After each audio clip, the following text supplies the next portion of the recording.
Fantastic. Thank you so much, Grace, for the introduction, and welcome all to the call.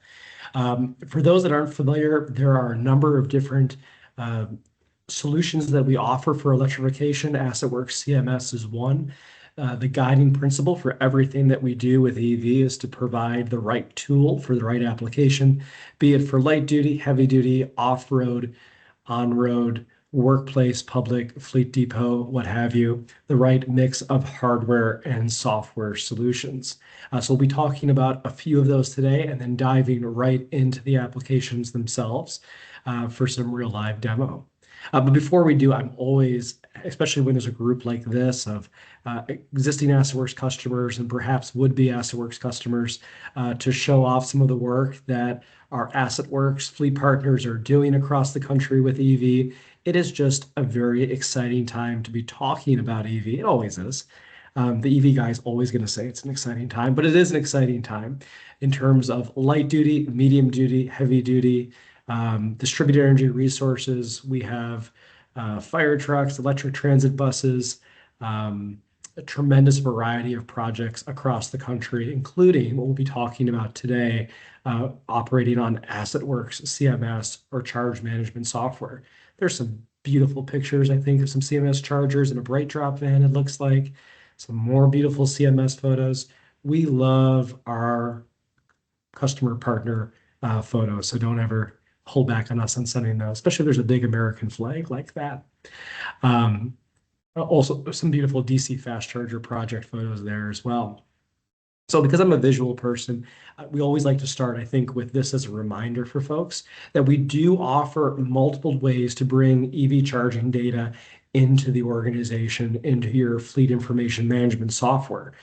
The oldest of which, by the numbers, dating back to 2020 or 2019, are our third-party integrations with companies like ChargePoint and others. And these are batch updates that we do where we exchange both transaction data and then actually asset data in some cases from Fleet Focus and EAM back into those providers. And then on either side of which we have our AssetWorks EV charging solutions. We have an adaptation of Fuel Focus, which can control EV chargers, and then AssetWorks CMS, which is really more of a peer solution to some of those third-party partners that we've integrated with in the past. But ultimately, the big takeaway here is that EV chargers, like a lot of IoT or Internet of Things of devices, have a hardware element and then a software element. And in the case of AssetWorks CMS, we have our EV charging hardware, which is then pointed up to the cloud to AssetWorks CMS for control, for access control, diagnostics, and more. AssetWorks CMS is OCPP. I added an extra P there. It provides advanced energy management and load balancing solutions, which we'll walk through and demo in a moment, along with all of those other functions that you would expect or want or need in an EV charging software solution, including reservations and scheduling, real-time OCPP diagnostics, but also some other benefits and advantages that are more unique to CMS, right? Typically, when we have a conversation about AssetWorks CMS, it is all about, at least initially, the integration. It's our only real-time, only real-time integration with Fleet Focus, FA, M5, and EAM, bringing both transaction and vehicle fuel card information back and forth between the charging infrastructure and the fleet information management software. We have a variety of hardware partners that we work with, and then also some added features that are unique compared to our third-party integrations, like enhanced EV pricing logic and unique reporting, which we'll get to in a moment. As we jump into the actual application itself and the demo, just a couple of things to keep in mind as we talk about the integration. There are a few prereqs. There's always a few prereqs. Those include a version requirement. So to utilize the integration, you need to have a version 23.2 or newer product. If you don't, that's fine. And in some cases, it's a regular occurrence.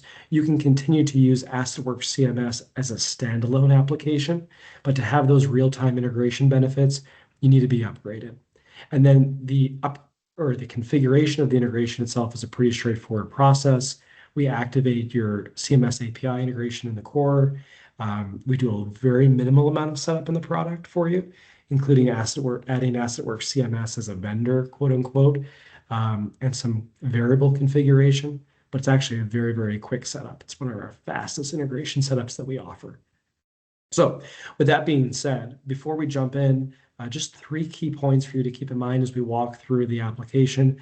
CMS is a fleet design product. We spent over a year working with our fleet partners in the midst of their own electrification projects to design CMS from the wireframes on up to optimize for fleet use cases, right? One of the difficult situations that this industry is in is that EV charging companies have, by and large, mostly cut their teeth working with apartment complexes and workplaces and not fleet. And so there's often been complaints and gaps and issues between where the industry, the EV charging industry has been and where fleet managers are. There's a variety of different features we'll draw attention to, specifically around cost tracking. So CMS provides unique capabilities to track electricity as a cost, not just hard transactions, but electricity as a cost based on a variety of different configurations, including charger type, location, seasonality. It's all there. And then lastly, I think probably the most interesting aspect for folks that are wondering how they're going to maintain their charging infrastructure, CMS gives fleets full diagnostic and remote control over the infrastructure. There is nothing that an AssetWorks support team cannot do to a charger or for a charger that a fleet management team cannot do themselves in terms of troubleshooting, resolving, or identifying an issue. So with that being said, we'll jump right into the application. And perhaps as we do, before we do, I'll mention one more comment, which is that CMS, we're joined by Ryan from Pioneer, is that CMS is a software hardware solution that works with a variety of different deployment types. And of course, it works regardless of whether you deploy it to a grid-tied electricity or a grid-tied charger or to a charger that is attached to a distributed energy resource, such as battery energy storage, genset, PV solar, a microgrid, et cetera. So we're looking forward to Ryan's overview as well, because all of this is applicable to chargers that connect to those generation sources as well. All right. So welcome to AssetWorks CMS. We've landed on the admin view of the homepage. And again, this is an application which is really interested in answering fleet questions and fleet challenges and issues. So one of the first things that we were tasked with by our fleet co-creation group was to help organizations identify rapidly what the state of their charging operation was at any given time. So let me put you at ease first. This is a demo environment. So you'll see chargers that are offline, that are disconnected.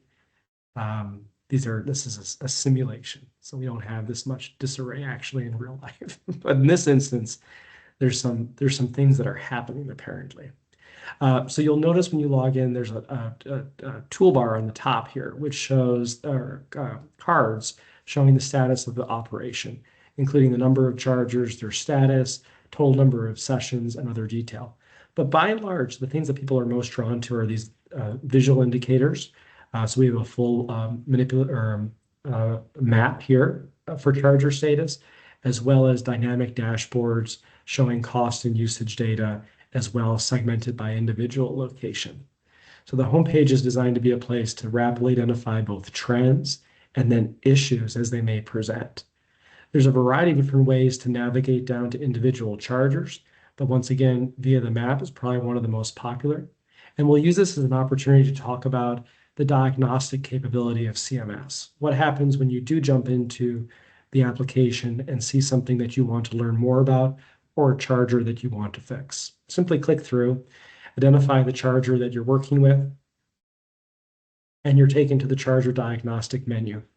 I promise this is the most beautiful log viewer that AssetWorks has ever provided for EV chargers, certainly, and other things as well.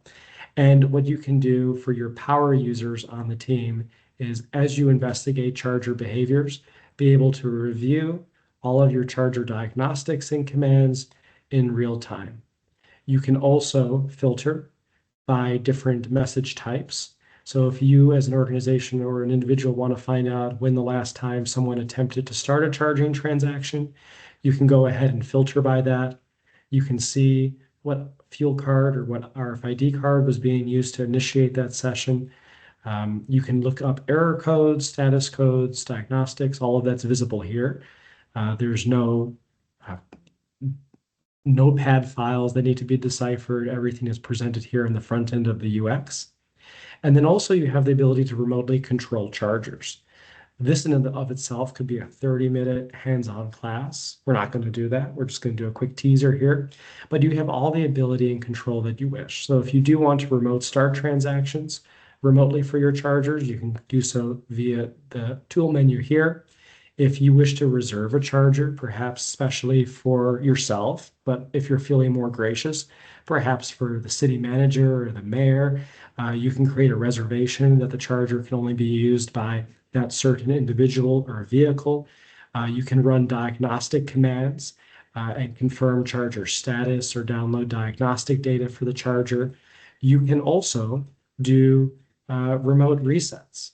And so if you have a large charging operation today, you may know that one of the most difficult, time-consuming, and frustrating things is having to send someone out to flip a breaker, to reset a charger, etc.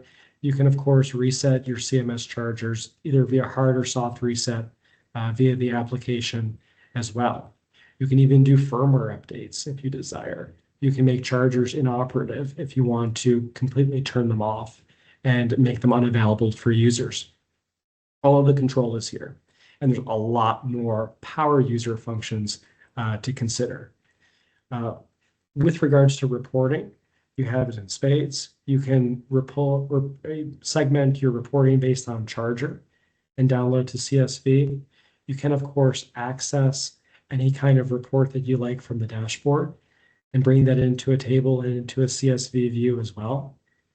You also have a dedicated reports panel where you can pull sometimes unique data for EV charging that might not otherwise be something out of the box that you have in the core. It's detailed session data, transaction data, energy data. And then we mentioned also the ability to segment by location. And so we do have a dedicated location tab. So if you're only interested in a specific site, you can segment by site and do the same diagnostics and same review, but with a localized view, and look at chargers as well for that particular location.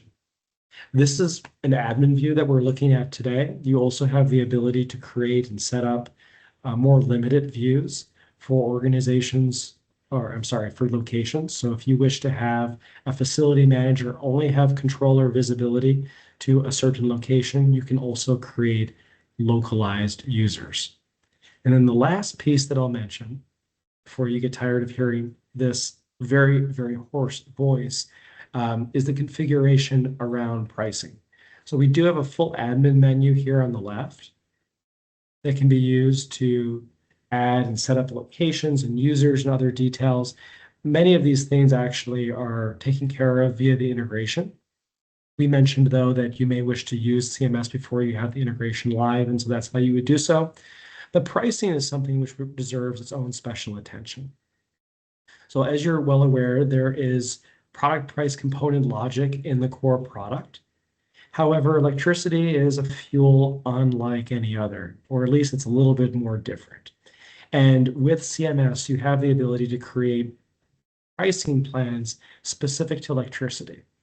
And in CMS, what that means is being able to set up individual pricing based on location or electricity meter, to have it be seasonal, to have it be configurable by charger type, AC versus DC, and to include other kinds of unique surcharges. Not commonly used, but if, for example, you have a DC fast charger and you want to discourage internal customers from leaving vehicles parked in front of it or using it for too long, you can set a penalty for after an hour or after 2 hours assigning additional cost to those vehicles, which are functions and features that are not available in the core with our existing liquid fuel pricing component logic. So to put a pin in this or to wrap it up, there's three main takeaways for AssetWorks CMS. One, you'll find that there's a lot of similarity to the core, a lot of similarity, perhaps some of the questions that you're anticipating asking of your EV charging software, hopefully as well.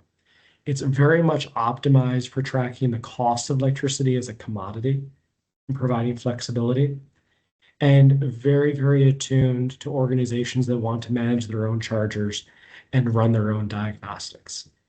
And with that, I'm going to finish the fastest overview we've ever done of CMS. And I'm going to hand it back off to Grace. Grace, thank you so much. Thanks, Mike. And now we will have Ryan from Pioneer eMobility take it over, talk a little bit about their operations. Perfect. Thank you, Grace. Fantastic presentation, Mike. You guys have a powerful CMS platform there. I can't think of a feature that you guys haven't thought of there. Let me share my screen. So thanks everybody for joining. As Grace mentioned earlier, my name is Ryan Ogan. I'm the Associate Director of Sales and Strategic Partnerships here for Pioneer eMobility. And what we do is mobile off-grid EV charging. Every day, we have #1 conversations around delay in infrastructure. So fleets that are electrifying often find that when they get to the utility conversation around their charging, that the utility says we have to upgrade your infrastructure, and based off the backlog and queue, that could be a year, 2 years, 3 years, and some of our biggest delays we've seen out there up to 5 years. And so when folks are electrifying their fleets, that tends to be too long, and oftentimes they have assets, electric vehicles, showing up sooner than the grid. And so what they need is a temporary solution that can be repurposed at a later time for other type of resiliency pieces, but really to get them up and running faster than the grid can. So the #1 conversation we have every single day is around the delay in infrastructure. Other folks have leased facilities, leased assets, vehicles in that instance. And so as a result of that, they'll need to lease their infrastructure, which is where we come in as well.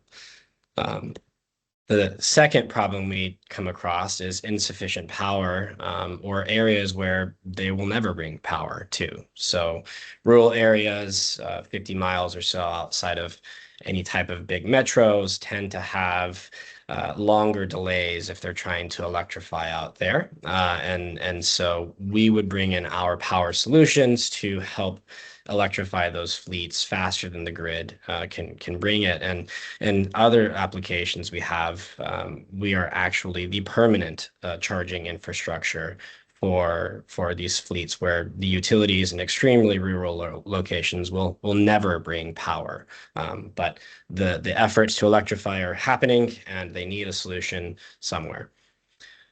So Pioneer Power Solutions is our publicly traded company. That's our parent company. And they've been in the power industry for 30 years doing switchgear, transformers, backup power generation systems, etc. Do all of the Target stores nationwide, emergency backup power, and about 30% of Verizon towers nationwide as well. So Pioneer Power Solutions, very, very financially stable, publicly traded company, and knows power. And about 2020 started 2 divisions underneath Pioneer Power Solutions, eBlock and eBoost.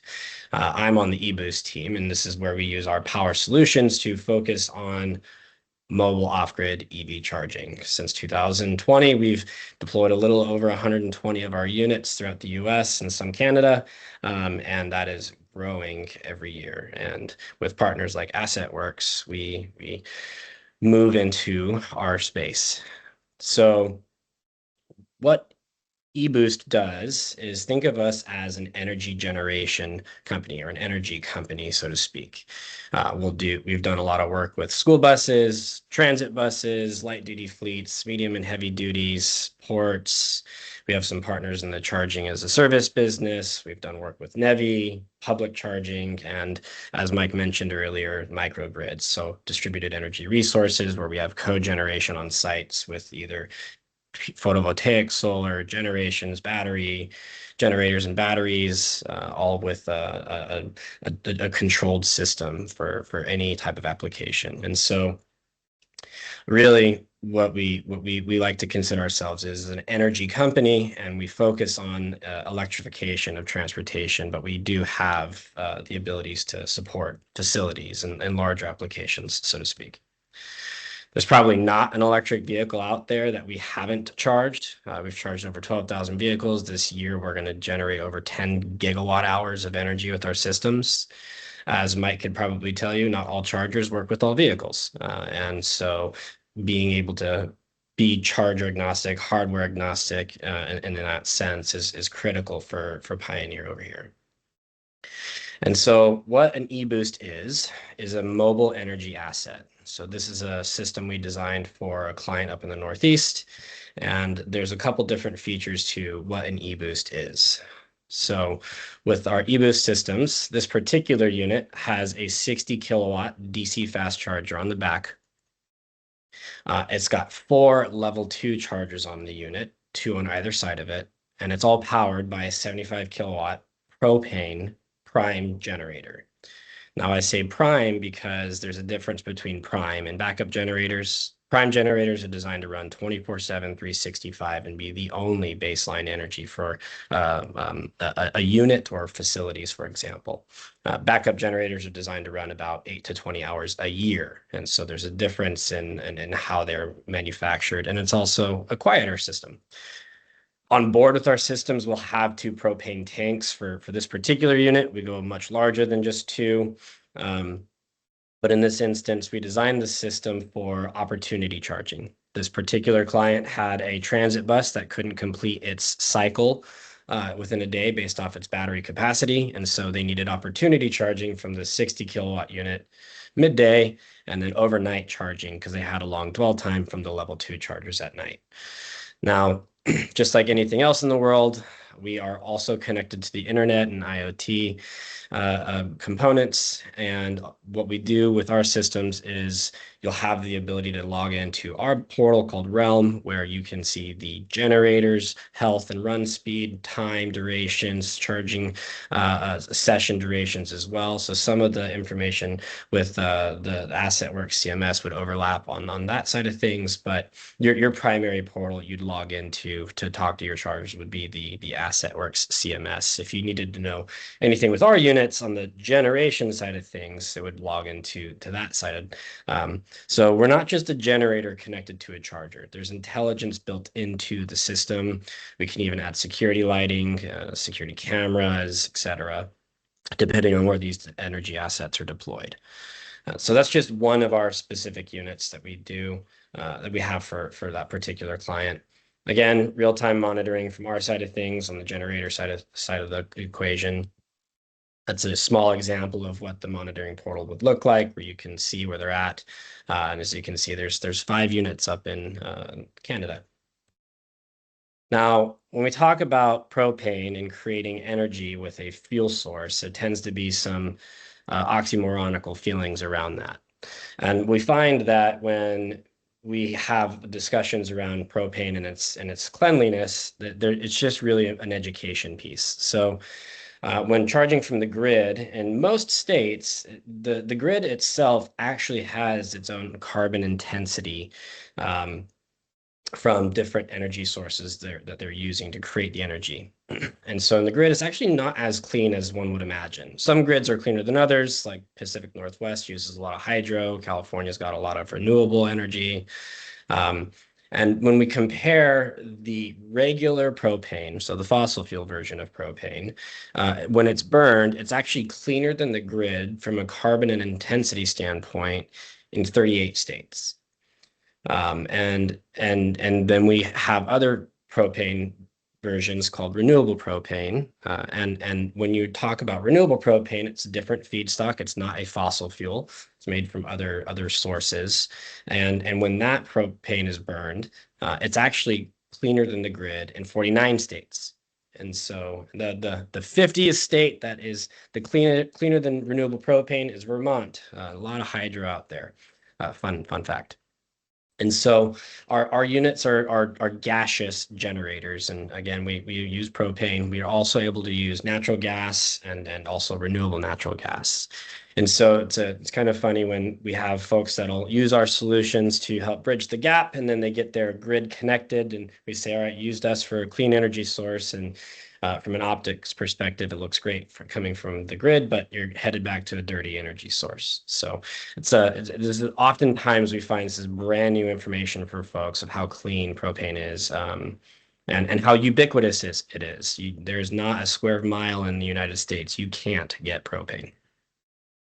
So some of our solutions are smaller. We'll go down to 30 kilowatt solutions, which is a low DC fast charge type of charge speed. We'll have units that can be mounted on skids. We'll have truly mobile solutions on trailers, some more permanent type deployments with pods you see there, and then we'll have solutions that we call a GOAT, which is a generator on a truck, so a mobile solution as well from that side. But we can do charging speeds anywhere from 30 kilowatts all the way up to megawatt charging, and the like.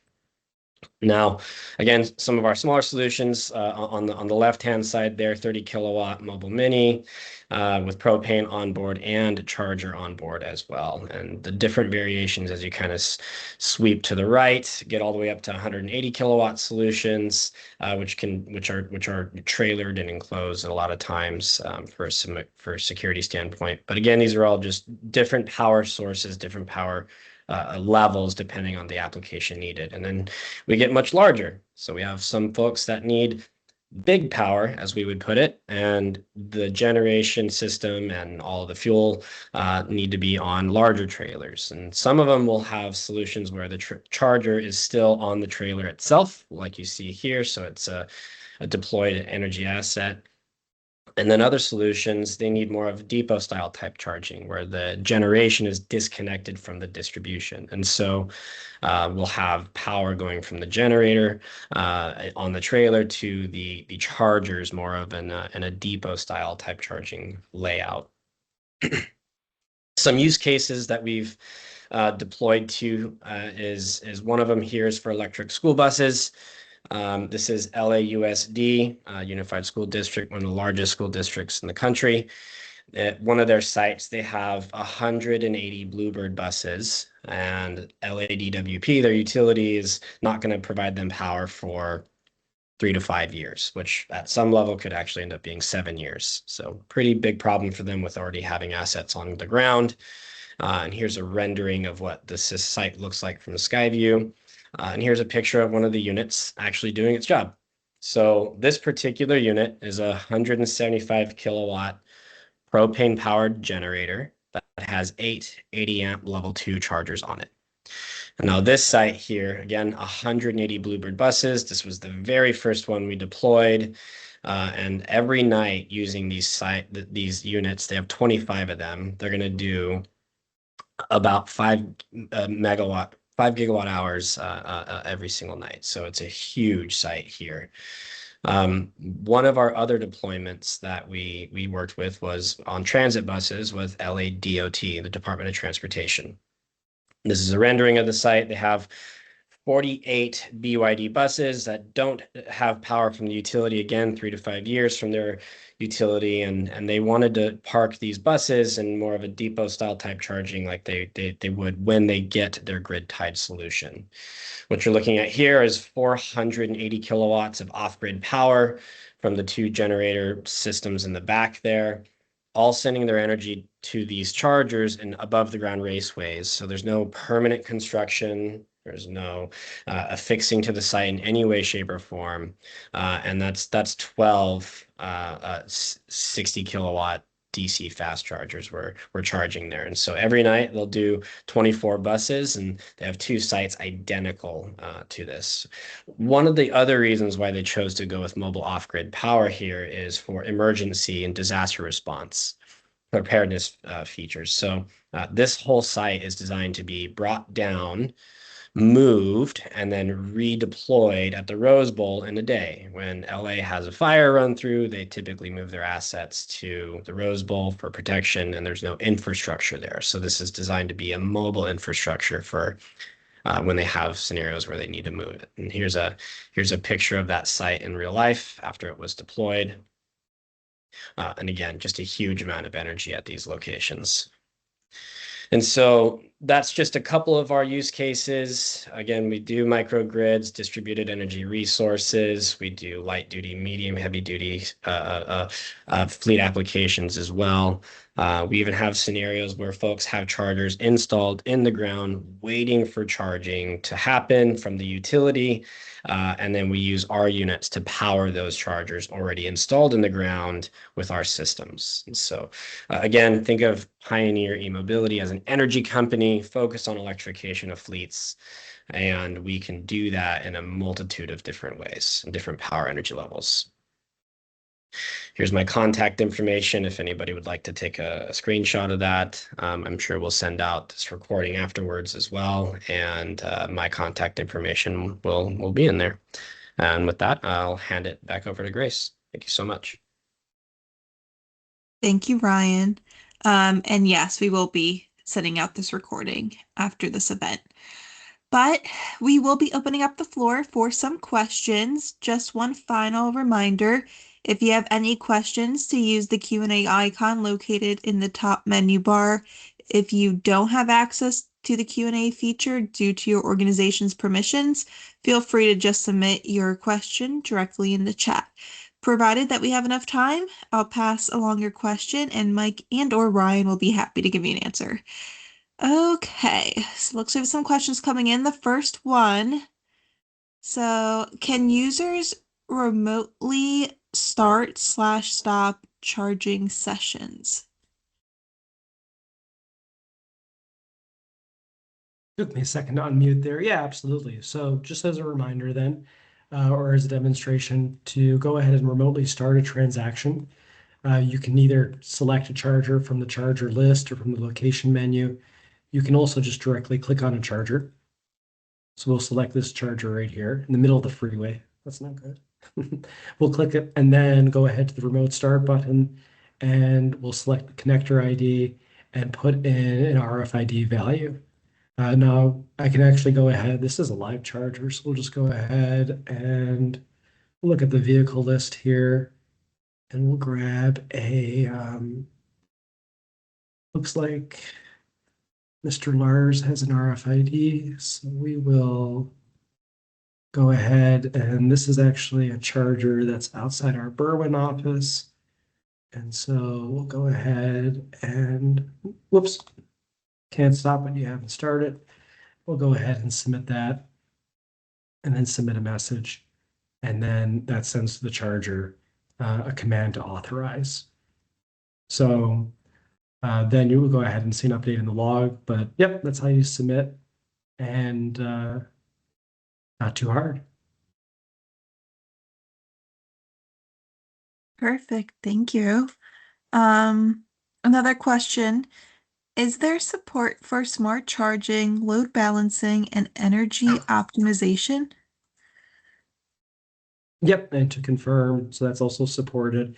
It's supported in one of 2 ways. Our preferred method is that when working with your hardware specialist, we actually can configure the chargers for you before they arrive with your preferred load management settings. So if you are an organization that has limited utility service capacity or limited panel capacity, we can derate your chargers, or we can apply a load management scheme like first in, first out, or a schedule-based load management for you. Those can also be configured after delivery. We just really recommend, it's a lot easier to just do it before you take delivery. So to do that, there's a smart charging button here, and you can go ahead and set charging profiles for your chargers, as desired. And so there's a lot of configuration options there. But if you have the choice, just ask us to do it for you before you take delivery, and that's a little bit easier.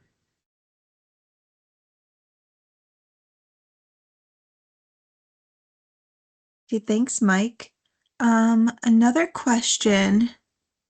Can you show how dynamic energy load management works when a site is oversubscribed?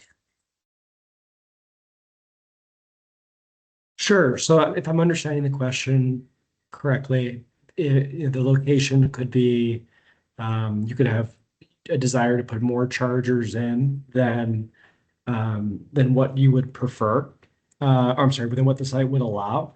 And in that case, then you make there's different decisions that have to be made about how to derate, right? And so based on preference, you could prioritize certain chargers and keep those at full output while derating others. So you could make a decision in a level 2 example that certain marked chargers could always be left to 80 amps, and then the others could be derated or derated to like a first in, first out, or another kind of uh, organization or scheme to it.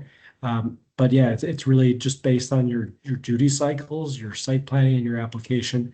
And that's something that we really recommend discussing with your hardware specialist prior to placing the order, so that we can make sure that the deployment is to your specifications and not, for instance, like gold plated, right? So there are some instances where, instead of specing your whole project with 80 amp chargers, if you're going to be derating them to 48 or 40 amps or lower, we can go ahead and account for that in the solutions design, and then perhaps reduce some of your hardware cost as a result.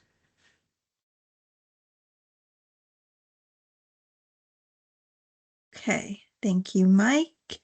Another question. If you reserve a charger for a specific vehicle, does it prevent others from charging their vehicles until after the designated vehicle has finished charging?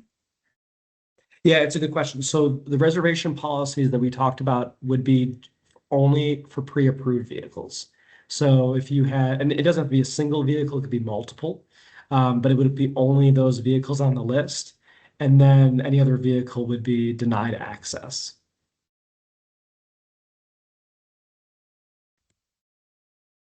Perfect. Okay, you're on a roll, Mike. How is the hardware lineup changing? It's changing. Is the answer. Yeah, so for those that are not aware, we do have a page on the AssetWorks CMS website with our, whoops, I'm just a beginner with Teams.